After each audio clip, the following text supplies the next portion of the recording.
If you want to hear some great Elvis music and one of the best performances from any actor portraying Elvis, you need to watch this movie.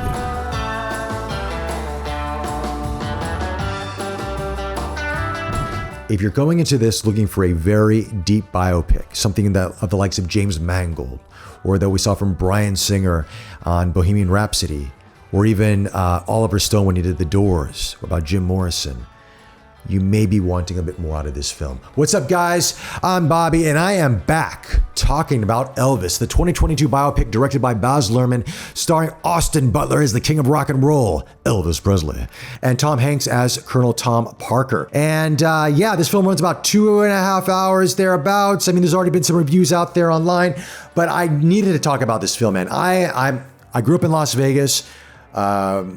Elvis was a big part of my life growing up. My mom was a huge Elvis fan. Of course, living in Vegas, Elvis, I mean, the DNA of Elvis is all over the place. People get married by Elvis over in Vegas, right? So, and I watched his movies growing up as a kid. I was a big fan personally. And so I was super pumped to see this film. I really wanted to see a deep biopic of Elvis, but of course you want to see the songs, you want to see the performances, you want to see an actor encapsulate Elvis in that very magical way that makes him the king of rock and roll, which he's an icon, he's like, it's Elvis, right? And so I was super excited for this film. And when I saw the trailers come out, I'm like, wow, Bas Luhrmann has knocked it out of the park. Visually, just looks awesome. And it does. This film is one of the most beautiful films of 2022 thus far. I think in terms of cinematography right now, the battles of 2022 is between Top Gun 2 and Elvis. Each are own distinctive in their own way, but both are amazing when it comes to cinematography. And this film is absolutely stunning. So I come into the theater, I'm sitting there, and I'm ready to just be enveloped by Elvis in a way I've never seen him on screen. And I'll tell you what, there are a lot of great things of this movie. As I said, visually, it's beautiful. Austin Butler has portrayed Elvis in a way we've never seen in cinema. He doesn't look exactly like Elvis, but I will tell you within the first 10 minutes or so, you see Elvis on screen. The way he speaks, the way he sings, because he's actually doing a lot of his own singing in this, the way he moves. This actor, this is his star performance. This is like how East of Eden was James Dean's breakout role. This is Austin Butler's breakout role. This is his East of Eden. I mean, this is, wow, what a performance, man. What a performance. If he doesn't get nominated, I am just going to be shocked because he's the king. He is the king. And you go through this film going, oh my God, it's scary. It's uncanny. It's like he's channeling something, which is awesome to see. All right, before I continue, here's a message from our sponsor. Whoa. This video is brought to you by Secret Lab. Here at Geek Culture, we love our Secret Lab chairs, especially the all-new 2022 Titan Evo with its revamped 4-way lumbar system for enhanced back support. If PU Leather 2.0 isn't your cup of tea, then consider the all-new Soft Weave, even more soft and breathable than before. The chair comes in more colors, including this lovely frost blue. The Titan Evo is even magnetized, allowing the head pillow to stick on the headrest without straps. Of course, there are even more new features, so do check them out at secretlab.co. Tom Hanks as Colonel Tom Parker.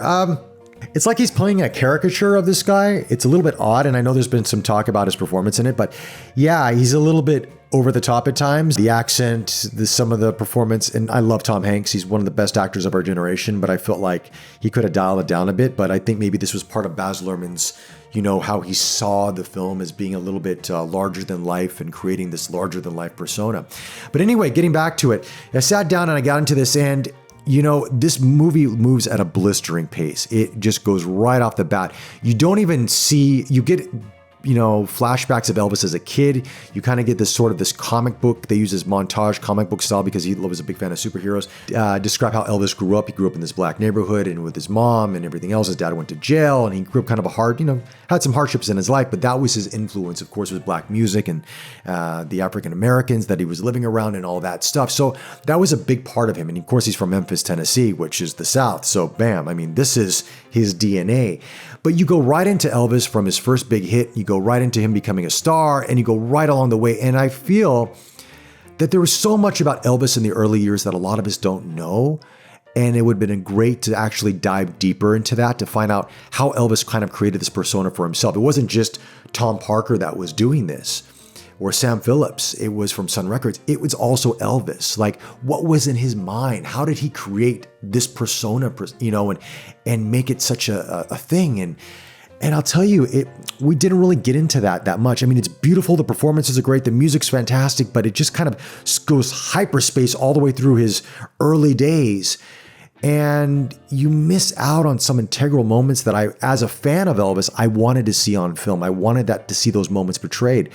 And, you tap on certain moments as he goes into, gets drafted into the military, because he had to do it, of course, because, obviously the problems that he was having, because he was moving and dancing in a way that people thought it was obscene. And so to sort of soften the blow, Colonel Tom Parker said, look, he worked out a deal with the government. He enlists. He becomes this all-American boy. We kind of see a little bit of that. But then it passes right on through it. Boom, you meet Priscilla. Bam, you're going into Hollywood. It's just like, whoa, Baz, slow down, man. This is the king of rock and roll. We don't want to just see a 2.5 hour movie of music, which is great and it's fantastic. And he does a great job singing and dancing and performing these numbers. But we want to see Elvis. And so many integral parts of his story, like the age gap between him and Priscilla, was never discussed, ever. So many other moments. I mean, they talk about the Beatles, how the Beatles were the next big thing, but they never got into. They tapped a little bit into, but they never got really into the Beatles and Elvis and how that relationship. I mean, from what I understand, they kind of had a little jam session together, but they did know each other. And what was that like? And just all these different facets of his history. I mean, they go right into Vegas right after that, and his tour there, and they do die. Bas Luhrmann does slow down a little bit when we get into Vegas a bit more to sort of tap into that. But it's really about, he sees this Elvis story through the eyes of Tom Parker, played by Tom Hanks for the most part. And it's sort of like how Tom Parker perceived Elvis versus how Elvis perceived himself, or how other people saw it. And I felt like that was a big missed opportunity. And while the film is absolutely beautiful, Austin Butler should be nominated for an Academy Award out of this, or at least a Golden Globe Award, because he's just fantastic in this. Tom Hanks, also really good, but as I said, a little bit over the top with his caricature of Tom Parker at times. You just miss on that essence, that emotional chord. So the movie's 2.5 hours, and at times it feels very long. And I was talking with some friends, Abby from Geek Culture, as a matter of fact, we were watching it together, and she's doing the written review on this. And she's like, the movie feels really long. And I said, you know why? It's because you don't have that emotional attachment to Elvis in this the way you should have this attachment. Like how James Mangold did with Walk the Line with Joaquin Phoenix, or how we saw with Bohemian Rhapsody with, Freddie Mercury, directed by Bryan Singer, or even like The Doors by Oliver Stone, how you get into the mind of Jim Morrison. We never got that emotional attachment here with Elvis. And I felt that was a missed opportunity, that Baz was so into the aesthetics and so into the music, which is beautiful, but you miss those opportunities. I mean, as a matter of fact, to give you an example, Priscilla Presley, his wife, right? I mean, icon. She maybe has 2 or 3 dialogue scenes in this entire film. Everything else, she's sort of just like a shoulder piece.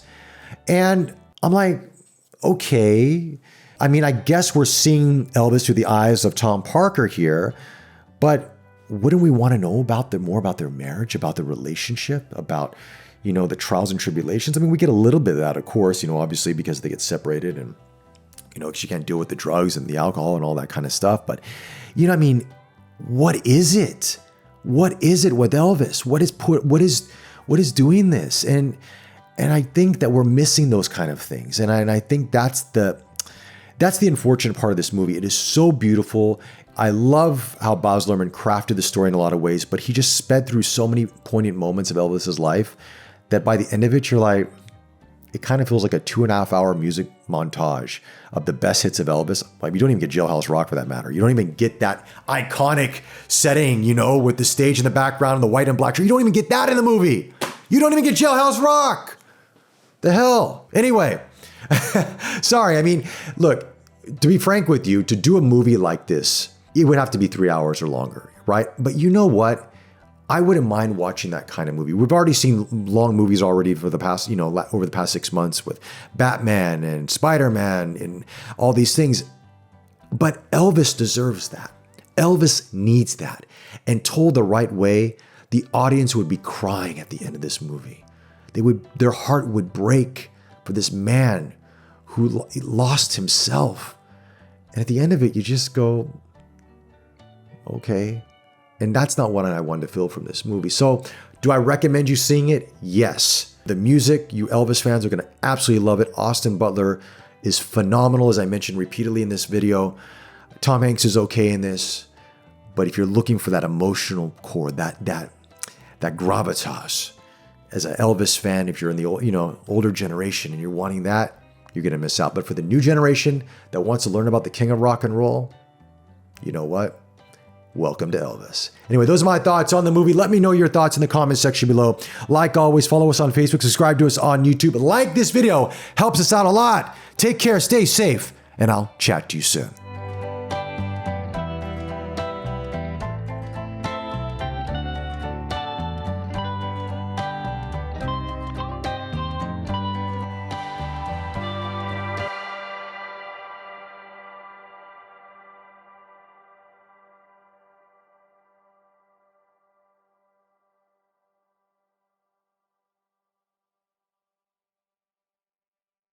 Elvis the man was sacrificed.